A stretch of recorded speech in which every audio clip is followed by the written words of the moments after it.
Broadcasting from somewhere in Michigan, this is the Dom Radio Show.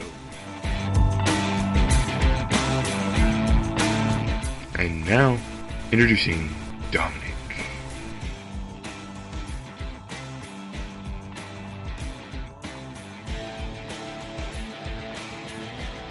I am back after a decently long hiatus. There's always been a lot of things going on recently. That's just, made things harder to, keep track of everything, really. And honestly, I've been, paying attention to, school and work and other things, and also keeping track of how much, damage, my damage checklist, and how much the Trump administration has done for the last 30 or so days, that I completely lost track on the DNC, the vote for the DNC chair. And I didn't know it was today until I think it was just after the voting took place. And so yeah, it didn't go as planned. I do want to just first start out by making something clear that I do support Keith Ellison for the party chair.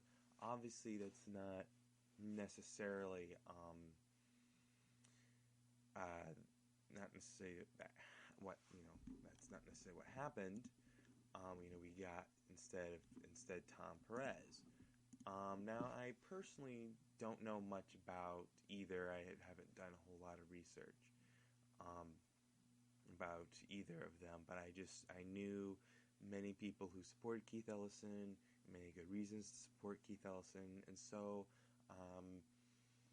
basically that's kind of where I came off of, because I was too focused on more of damage control when it came to the Trump administration and things like that. So earlier today, I noticed on my Facebook wall, many people were complaining about what happened, and that it was another one of those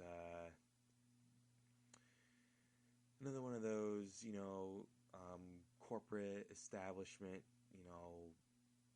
things or whatever, and I mean, I get their frustration, but I feel like it's just I first think it's a little overreaction, especially given the circumstances that we're in. And yes, it would have been very, very nice for Keith Ellison to become DNC chair, because I do believe that if that were to take place, that there would have been the great potential, that in the next few years, or at least let's say in the long term, if everything went right, that there would have been the potential of not just the Republican Party losing power in major and in minor branches of government and local governments and state governments, that I do believe that it would have had the potential to completely, or not completely, but at least almost eliminate the conservative philosophy in America, because with good leadership and things like that, it would have got with the DNC, there would have been the potential of just completely eliminating the philosophy of conservatism and libertarianism and many of those things like that, where it would have gotten so unpopular and things like that conservatism as we know it today wouldn't have existed 20 years from now, or at least wouldn't have had much power. Now that being said, obviously, that's not going to happen just yet. But like I said, that would have been a potential thing to happen. If Keith Ellison were to become DNC chair, and then those dominoes would have fallen to get something greater than what the DNC's condition is now. And I just want to make something clear. I do want Keith Ellison to become DNC chair, but because that's no longer going to be the case, we got obviously some changes are going to be made, but at the same time, make sure that Tom Perez does a good job. Make sure you keep him accountable for what he's doing, and if he doesn't do the right thing, obviously call that out. And it's not the end of the world. It's not the end of the world. Realistically, I think it's most likely. Although there could be some surprise, especially given the political climate, that the DNC chair would probably be so and so aggressive towards the Trump administration. Obviously, not as much as we would like, but given these circumstances, and that Keith Ellison will still continue to be involved in the party because he's going to be deputy chair now. For the last 5 minutes, I've been looking into what does that mean, and so far I haven't found anything.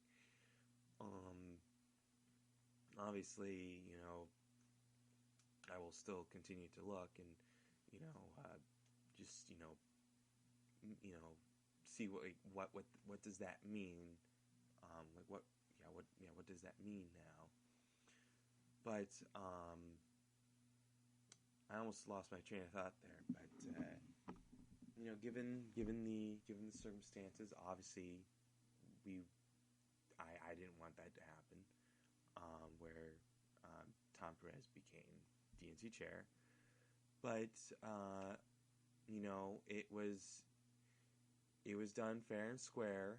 I saw the whole voting process and things like that, with the exception to the accountability, in the sense that the votes were who voted for who wasn't publicized, and it was supposed to be. That's, as far as I know, that's what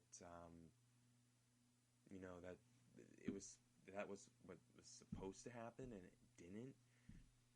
So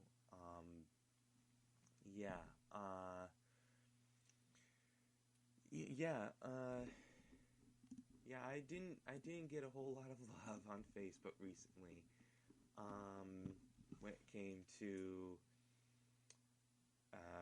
responding to many people that are complaining about the situation. And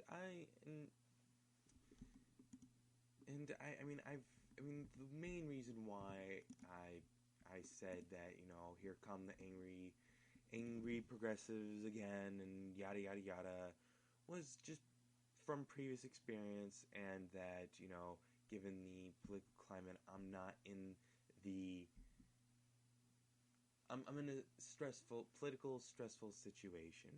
I've never been on offense before when it comes to politics, presidential politics, and it's right now driving me crazy because given the conservatives that I am dealing with, I have been dumbfounded on, either alternative facts or whatever you call them. I've been faced with that, and I am not necessarily the best rebuttal person, like on the spot and things like that. I'm not the best at it. And so, even though I would be in the right when it comes to facts,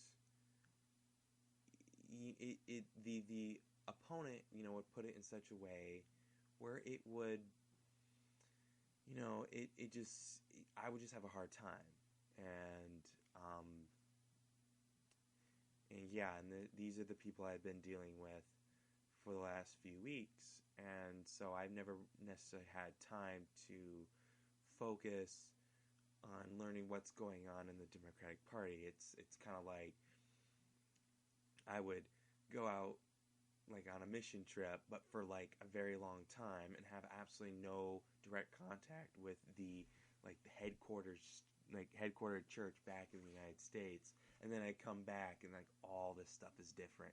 I'm like, and how you would, certainly react to something like that. That's what I mean. And, and so, I mean, I wouldn't necessarily consider it an apology, like whatever I would, say that people are complaining about what's going on. But I mean, don't tell me like if you're either for us or against us, because I'm for you guys. I guess I'm just the moderate in the group, in the sense that if something doesn't go the way as planned, I wouldn't fight as much or as aggressively or maybe differently than most progressives would. And I mean, I'm not gonna argue with that, but I guess I was just trying to give listeners here some context on what's going on and things like that. But yeah, I mean,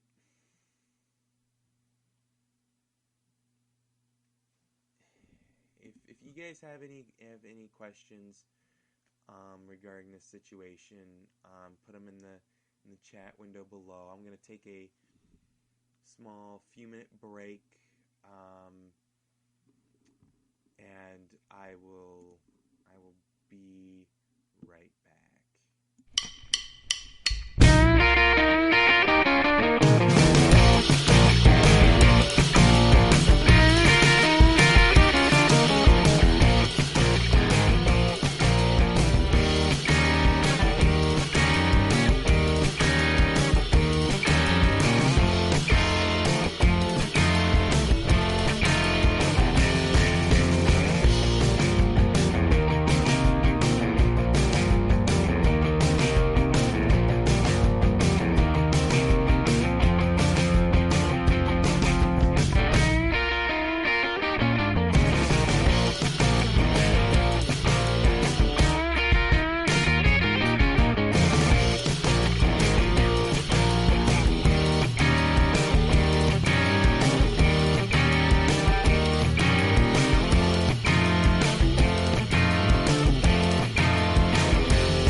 Alright, guys, I am back.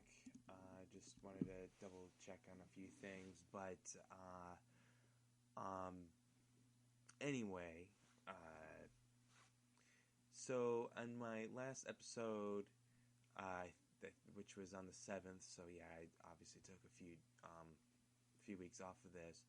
I said that I was going to make a major announcement regarding regarding what's going on with my channel and things like that.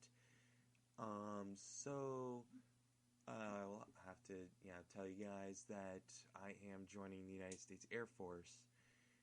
Or I've actually technically already joined. I'm in the inactive reserve right now, and I will be in basic training in about like 5.5 weeks from now. But I can't necessarily give you the specific date just yet for security reasons. There are certain legalities involving that, but yeah, it's obviously it's an 8-week program, so I'm not going to be doing stuff like this for a while, after that happens, and so it's kind of interesting. I wanted to start this out because I was kind of influenced by Secular Talk, the Young Turks, and Sam Cedar and things like that. With radio shows and things like that, and I feel a little more comfortable doing this instead of just having this with a camera, live streaming things like that. I mean, I have a webcam right here. I can technically turn it on right now, but just given the type of show, I just wanted to do something like this. But obviously, given the circumstances and things like that, there are many personal reasons that I don't necessarily want to get into on why I'm going to be doing something like this, but it is very, very important for me. And so, yeah, just before I sign off, just given, what's been going on, and I always tell people, just keep doing what you're doing, keep living life, pay attention, and go vote, because whining and crying all the time isn't always going to get you what you want, and just like the song, you can't always get what you want. Yeah, just had to put that in there from the Rolling Stones. But yeah, obviously right now this given some different tests or from Providence or whatever, we didn't get what we want today, and how we respond to that depends on our future of the progressive movement. And yes, I will continue to hold, progressive liberal beliefs into the military. I know for a fact there are many, many people in the military that are liberals. They're not all, gun nut conservative people. That would just, that's the stereotype, of course. But